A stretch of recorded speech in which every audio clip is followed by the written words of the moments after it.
जन्माद्यस्य यतोऽन्वयादितरतश्चार्थेषु भिज्ञास्वरः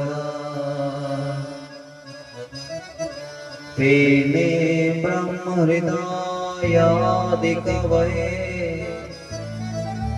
मुह्यन्ति यत्सूरयः तेजो वारिमृदां यथा विनिमयो यत्र त्रिसर्गो मृषा धाम्ना स्वेन सदा निरस्तकुहकम् सत्यं परं धीमहि। किसी भी ग्रंथ की रचना की जाती है, कोई भी शुभ कार्य हम भी करते हैं, बोले भगवान को याद करो, अपनी कुल देवी को याद करो, इष्ट देवताओं का सुमिरन करो, श्री गणेश करें, तो ये नियम है। मंगलादौ मंगल मध्ये मंगलांते च समाचरे, बोले मंगलाचार करना चाहिए। तो ये श्लोक जो गाया है ये मंगलाचरण है, और इसमें कुछ संशय है। अब ये श्लोक किसने लिखा है, किसने कहा है? क्या सूतजी ने ये श्लोक कहा है, या व्यास नारायण ने कहा है, क्या सुखदेव भगवान ने कहा है? इसमें संशय है। फिर भी अधिकतर विद्वान कहते हैं कि ये व्यास जी के द्वारा किया हुआ मंगलाचरण है, क्योंकि सूतजी महाराज तो अपने गुरुदेव को अगले अध्याय में याद करते हैं, आगे चलकर याद करते हैं। तो आइए, क्या इस श्लोक का क्या अर्थ है? जन्माद्यस्य यतोऽन्वयादितरतश्चार्थेष्वभिज्ञास्वरा, जन्माद्यस्य यतः, जिसके होने से ये जगत है, जो इस जगत का निर्माण करते हैं, ये तो वा इमानि भूतानि जायन्ते येन जातानि जीवन्ति, बोले जिसके होने से ये जगत होता है, अर्थात जो इस जगत की रचना करने वाले हैं, पालन करने वाले हैं, संहार करने वाले हैं, सृजत्य अवत्य अति ना विशत्यते अस्मि, सृजन भी करते हैं, पालन भी करते हैं, और अंत में संहार भी करते हैं। जो अनबन व्यतिरेक इत्यादि संबंधों से इस जगत में है भी और नहीं भी है, सर्वगत है, सर्वव्यापक है, सब में है और सब उन्हीं में है, पर फिर भी सब में होते हुए भी, सब कुछ उन्हीं में होते हुए भी वो इस जगत से अतीत हैं, वो जगतातीत हैं, कालातीत हैं, इस प्रपंच से अतीत हैं, बोले परे हैं। लिंग पुराण में बोले ज्ञानी कौन है? भगवान शंकर से प्रश्न किया है किसी ने, बोले ज्ञानी वो है जो जान लेता है कि अणु से लेकर ब्रह्मा जी तक जो पदार्थ हैं, जो ये प्रपंच है, भगवान इससे अतीत है, बोले परे। जो ऐसा जान लेता है वो ज्ञानी है। परंतु अन्य ग्रंथों में ये बात, वेदांत इत्यादि, ब्रह्मसूत्र आदि, ब्रह्मसूत्र का भी ग्रंथ का ये सूत्र है, जन्माद्यस्य यतः, जो इस संसार के निमित्त कारण है, उपादान कारण है। ये निमित्त कारण क्या हुआ, उपादान कारण क्या हुआ? मिट्टी से घड़ा बनता है, घड़ा बनाने वाला कुम्हार है, और चाक इत्यादि अन्य उपकरण उसे सांचे में डालते हैं, वो ढांचा तैयार करते हैं। घड़ा बना है मिट्टी से, मिट्टी ना हो तो घड़ा बन नहीं सकता, चाहे कुम्हार भी हो या सांचा ढांचा बनाने वाला कोई जो भी उपकरण है, वो कितने ही हो नहीं बन सकता। मिट्टी ही घड़े का उपादान कारण है। वैसे ही बोले इस संसार का उपादान कारण परमात्मा है। और निमित्त कारण, जैसे घड़े को बनाने वाला कुम्हार है, ये निमित्त कारण हो गया, ये अन्य उपकरण है, ये सारे निमित्त हैं। परंतु हमारे ग्रंथ, हमारा भारतीय दर्शन कहता है कि इस जगत को बनाने वाले भी भगवान ही हैं और बनने वाले भी भगवान ही हैं। भगवान ने ऐसा जगत बनाया, जगत के रूप में वो स्वयं ही बने हैं, वही प्रोडक्शन करने वाले हैं, बनाने वाले, मेकर भी स्वयं है, मेड प्रोडक्ट भी स्वयं है। संसार जो बनाया, अन्य पंथ तो कहते हैं कि हमारे अमुक ने, अल्लाह ने ये जगत, ये संसार बनाया, दुनिया बनाई, परंतु हमारा दर्शन ऐसा नहीं कहता, हमारे ग्रंथ ऐसा नहीं कहते। क्या कहते हैं?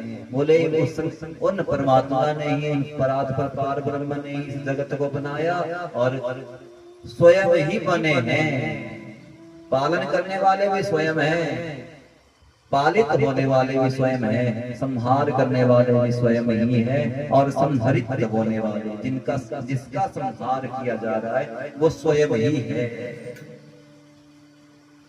कहने का भाव ये है, आत्मा रूप से भी वही विद्यमान है, माया रूप से भी वही विद्यमान है, जड़ रूप से पदार्थों में वही विद्यमान है, और चेतन रूप से आत्मा इत्यादि के रूप में भी वही चेतन तत्व, परम चैतन्य स्वरूप भगवान ही विद्यमान है।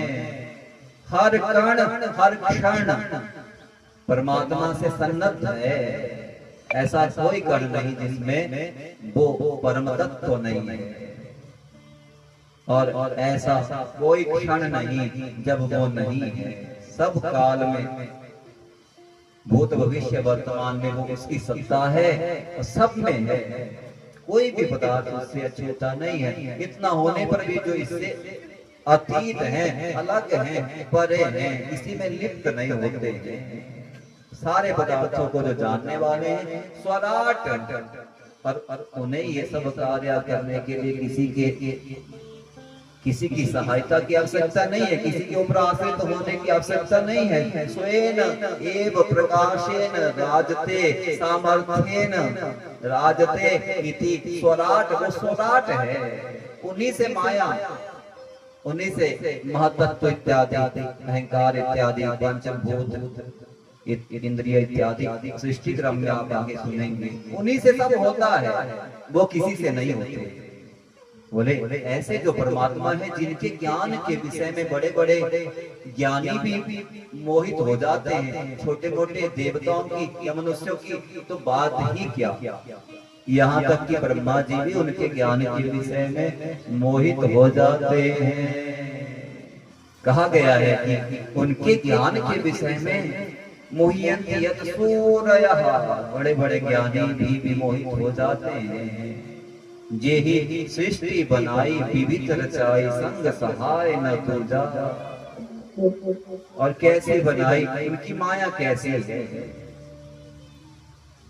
भगवान परम सत्य है, ब्रह्म सत्यम जगन मिथ्या, ब्रह्म ही, परमात्मा ही सत्य है। ये सभी शास्त्र कहते हैं, उपनिषद कहते हैं, वेद कहते हैं, परंतु फिर भी उनकी माया ऐसी है, हमें ब्रह्म सत्य कभी नहीं लगता, हमें ये जगत ही सत्य लगता है, ये प्रपंच ही सत्य लगता है।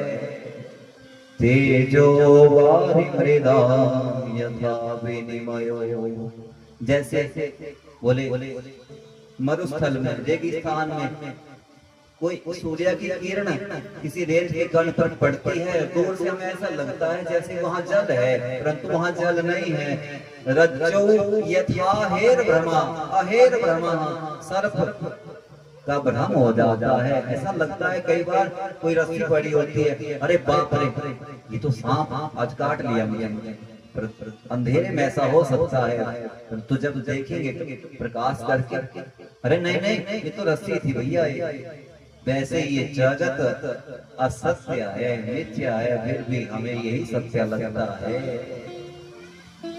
हम जिस योनि में जाते हैं वही अपना स्वरूप लगता है। परंतु गोचर जहाँ लगी मन जाई, सो सब माया जानहु भाई।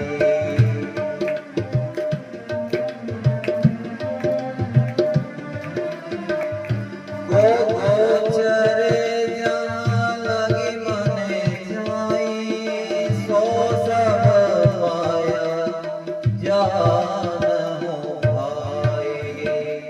बोले जहां तक इंद्रियों की पहुंच है, जहां तक आंख देख सकती है देखो, जहां तक बुद्धि सोच सकती है सोचो, मन जहां तक मनन कर सकता है, चिंतन जहां तक हो सकता है, वो सब माया है भैया।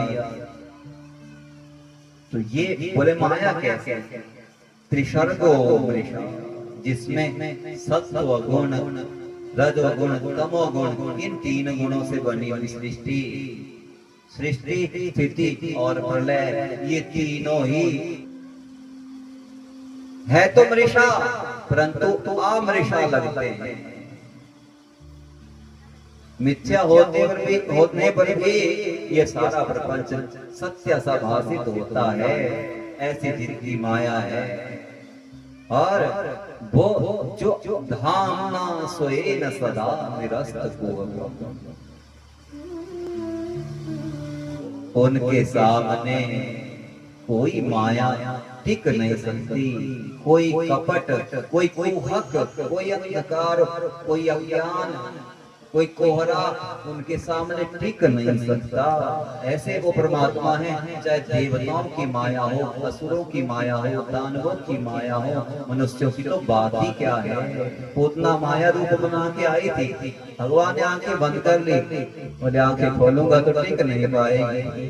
भगवान के सामने ऐसे भगवान परात्पर पार ब्रह्म जो परमात्मा है, उनके आगे कोई माया टिक नहीं सकती। माया उन्होंने बनाई और उन माया के अधीन ही सब जीव हैं। सारी मायाएं उन योग माया के ही अंदर आती हैं। तो ऐसे जो सत्य स्वरूप परमात्मा है, उनका हम ध्यान करते हैं। सत्यम परम धीमहि, ऐसा कहा। ऐसे जो परम सत्य स्वरूप है, ऐसा नाम नहीं लिया कि वो श्री कृष्ण है, कि राम है, कि दुर्गा है, कि सूर्य है, कि गणपति है, कि अग्नि है। किसी देवता का नाम नहीं लिया। परंतु विद्वानों का ऐसा मत है, 10वें स्कंद में 3रे अध्याय में 26वें श्लोक में देवताओं ने स्तुति की। सत्यव्रतम सत्य परम त्रिसत्यम, सत्यस्य योनि निहितं च सत्ये, सत्यस्य सत्यमृत सत्यनेत्रं, सत्यात्मकं त्वां शरणं प्रपन्ना। हे प्रभु, आपका व्रत सत्य है, आप अपने व्रत से प्रतिज्ञा से च्युत नहीं होते, इसलिए आपका एक नाम अच्युत भी है। आप परम सत्य है, आप तीनों कालों में सत्य ही रहते हैं। आप पहले भी थे, आप अभी भी हो, भविष्य में भी रहोगे, और इन 3 कालों से परे भी आप हमेशा रहने वाले हैं। आप सत्यात्मक हैं, ऋतात्मक हैं। आप सत्य स्वरूप परमात्मा की हम शरण ग्रहण करते हैं। इसलिए ये किसके सामने ये शब्द कहे, ये स्तुति किसके आगे गाई गई? बोले भगवान श्री कृष्ण के आगे। इसलिए वो सत्य स्वरूप परमात्मा कोई और नहीं, ये टेढ़ी टांग वाले, बांसुरी बजाने वाले, ब्रजेंद्र नंदन, वृंदावन में लीलाएं करने वाले, अमोघ लीला करने वाले भगवान श्री कृष्ण ही वो सत्य स्वरूप परमात्मा है, जिनके बारे में हम अभी चर्चा कर रहे हैं। वो कोई और नहीं, भगवान श्री कृष्ण ही हैं, जो श्रीमद् भागवत महापुराण का प्रतिपाद्य विषय है। श्रीमद् भागवत महापुराण की